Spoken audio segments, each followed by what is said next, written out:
Hello YouTube! It is Toy Adventures here again with another figure review.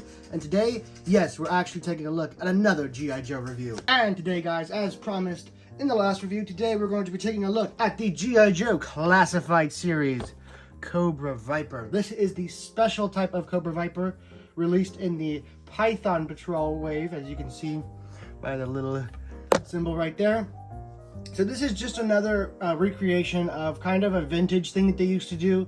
So way back in the day, back in the 80s, when they would run out of like, I guess ideas for new figures, they would re-release old ones with new paint schemes that are a little more outlandish, and they'd call it like Cobra Island, Python Patrol, something, Tiger Force, you know, kind of like Jurassic Park's dinosaur line and Chaos Effect line, kind of in that same vein, you know, that we're running out of ideas, let's re-release the old stuff with new colors, hopefully they'll buy it, kind of energy.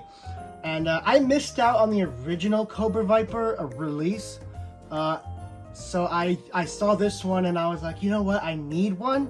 I don't quite like the colors, but I'll get one and then I'll get the rest of the other ones. So there is going to be two reviews today. The first one is going to be him, obviously, but the second one, it's going to be something a little more special. Just a little more special. So, you know, keep your eyes out for that, perhaps.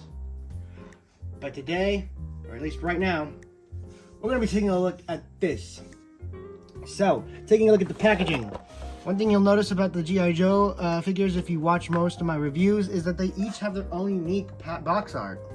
As you can see with this guy, he has a really nice image of the Cobra Viper right here, and when you flip it off to the side, you get a couple more of his squad mates. Very, very cool looking. I always adore the box art on these figures. They always are unique, they look amazing, and they just add like a huge bonus to keeping the figures in the box. I'm really going to miss them when they eventually switch fully over to closed packaging. I've seen the packaging, and it just doesn't hold a candle to this one. These are definitely the better packaged figures. They just look so boring with no figure on display. Sure, they got box art, but the box art can't carry the entire figure. You need to see the actual figure. So, really not happy about what they're doing. Another one of Hasbro's environmentally friendly ideas. Yeah, they're just kind of good costs. Moving on to the back here. Again, it is the kind of jungly look. I don't think this was called Python Patrol for Outback, but is this similar background to Outback. If you remember on Outback, this image was the same, but like these little blip images were different. So for the Python Patrol, the Cobra guy, it looks like kind of a thatch hut right here. And I want to say this is just like the jungle with, that might look like a watchtower, like basket in there, like the part that actually holds the trooper, not just like the supports. Just kind of interesting, a little random, but cool. I never really quite understood it. So let's take a look at his symbol. As you can see, he has nighttime, so maybe he's like a night attack trooper. He is great at hand-to-hand combat, wields a gun, I assume, and I'm gonna guess that means infantry, because it's a boot. So that's what I'm gonna guess. He's number 42. And yeah, that's pretty much it for the packaging. Let's go ahead and get this guy out of the box. And here is the full contents of the box. You get his weapon, a magazine, his sidearm, goggles, and a backpack. Not too crazy, you don't get a knife, but it's okay. He is perfectly loaded out, so I am happy with the accessories. One thing I have to mention, and this is not a problem with the figure, this is just a goofy little thing I noticed that's just intrinsic with like the Cobra Viper design. He's issued goggles, but he has a full face mask. I just kind of thought that was funny. Yes, the goggles look cool. It's just kind of doesn't make sense, but I'm gonna look the other way because it's cool, and the rule of cool really takes effect in G.I. Joe, so that's totally fine. And I'm probably not going to go over the articulation too much, just because I've done these reviews so much, and they pretty much all have the same articulation. It's pretty standardized throughout the line, so I'll just go over some standout articulation joints. If you guys want to get the full rundown, go ahead and check out my older G.I. Joe reviews. Because the articulation in this line is pretty standardized, so each figure will have very similar, if not identical, articulation. So going over it each time just kind of artificially inflates the review. So we're just going to go over like the more interesting aspects, like the wrists, the ab crunch and whatnot, because everything else is the same. So first, let's take a look at the Cobra Viper himself. So usually these are a blue and red color, and unfortunately I can't compare it because I don't have those guys out of the box yet. I'm doing this review first.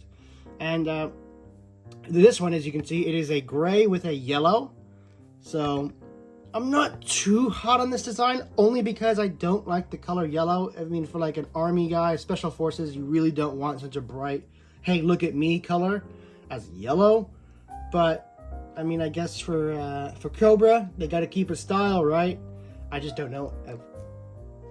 I just don't know why. I mean, I really like the texturing here on the shoulder. And at least in the paint, there's no actual like sculpted texture work. It just kind of has like the little mesh look almost. And he has these really nice gloves. I've seen an image of a Cobra Viper with rolled up sleeves. I don't know where you can find that. It might have been a custom actually. But he comes with these nice cool gauntlets. They are separately articulated, kind of like the Cobra Troopers gauntlets. As you can see, sorry I was off camera. They're very stiff, but they do move.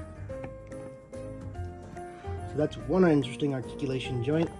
For the wrist, we always got to cover the wrist to see if they go in and out or up and down.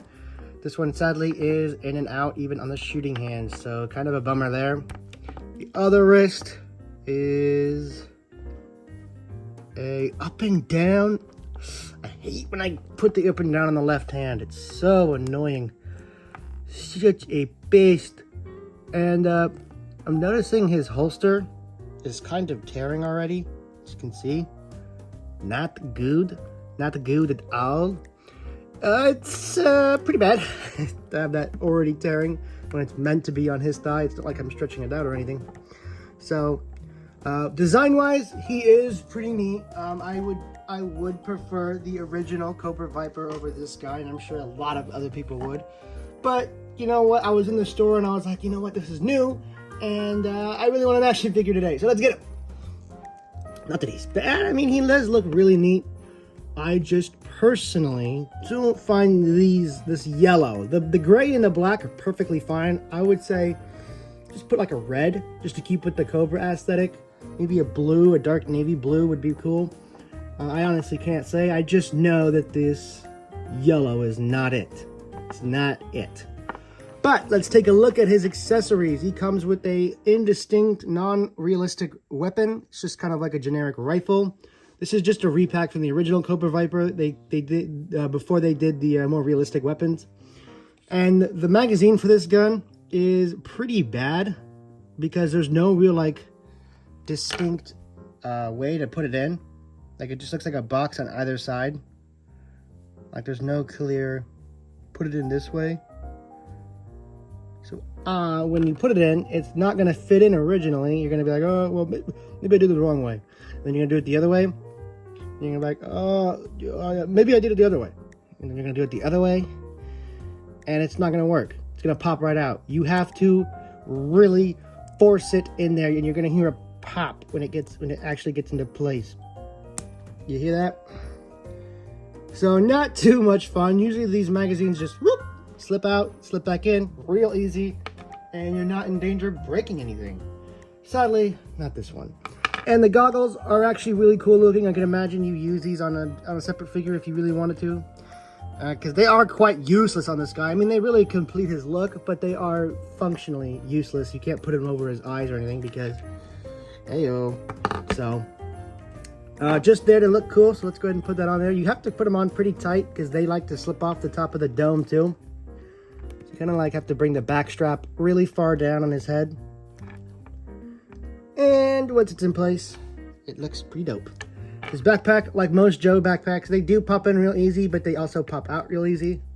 So, yeah, that's pretty good. But while posing it, it might be a little loose. Holster, Easily slips his gun in, no problem. We weren't even worried about that. And his gun.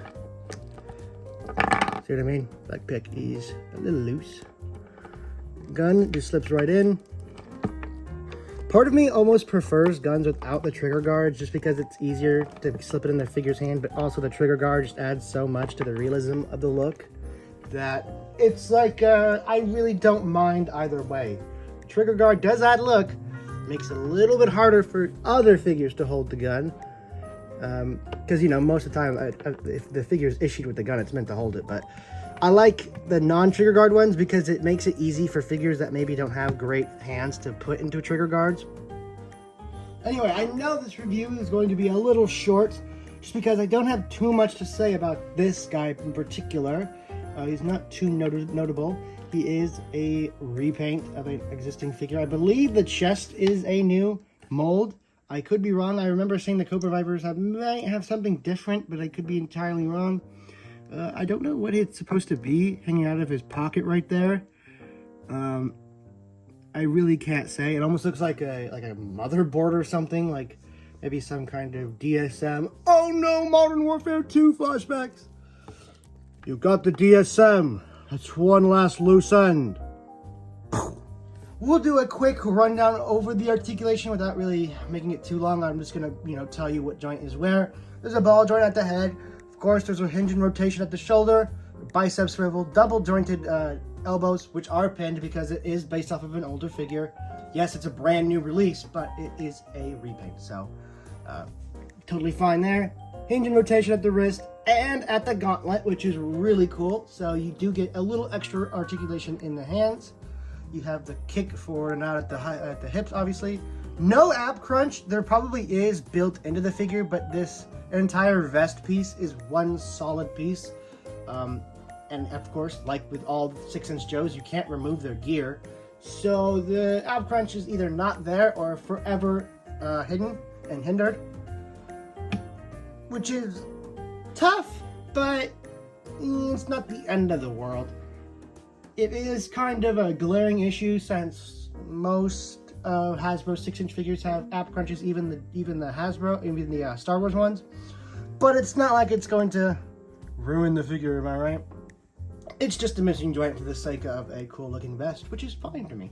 It's not going to be the first time, and it's not going to be the last time. So, moving down to the legs, you do get thigh swivel, double jointed knees, boot rotation as per usual, and hinge and swivel here at the feet. That gives you plenty of motion. If you guys, again, want a more deep, in-depth breakdown of the articulation, check out one of my other G.I. Joe reviews. As I said, for the most part, the articulation is standardized throughout the line. So, that's really all I had to say about this guy. It is just another repaint of a already released figure. Now, a figure that I have not reviewed. I'm trying to get him in the center frame. But I don't think I really have a lot to say about him. I just wanted the Cobra Viper because I think they're cool, and then I saw that they were on sale on Amazon, the 3-pack, so I jumped on that. So stay tuned. In a couple of hours, that review will also be up, and I'll definitely have much more to say about them because those are the original Cobra Vipers, so I can talk a little bit more in depth about how good they are, whereas this is really just a repaint. So I might actually have more to say about this guy in the next review because I'll have the originals to compare it to. So I will bring him up just a little bit in that review. But as for his own dedicated review, that's it. That's all I had to say. He is a solid 6 out of 10. Cool repaint. Not the best colors, but for the most part, the colors are good. It's just that yellow that is so, like, unrealistic to me. Not that it's atrocious looking. It's just unmilitaristic. But it's G.I. Joe. It's G.I. Joe. So it's not the end of the world. It's not like it's trying to be a real realistic military line. You got to have some outlandish villains, right? So, yeah, I think 6 out of 10 is fair for this guy. He's not anything stellar, but he is a fun little buy. So, thank you guys so much for watching. Please stay tuned for the next review, and I do have quite a few more reviews coming up. This has been Toy Adventures, guys. Signing out. Peace.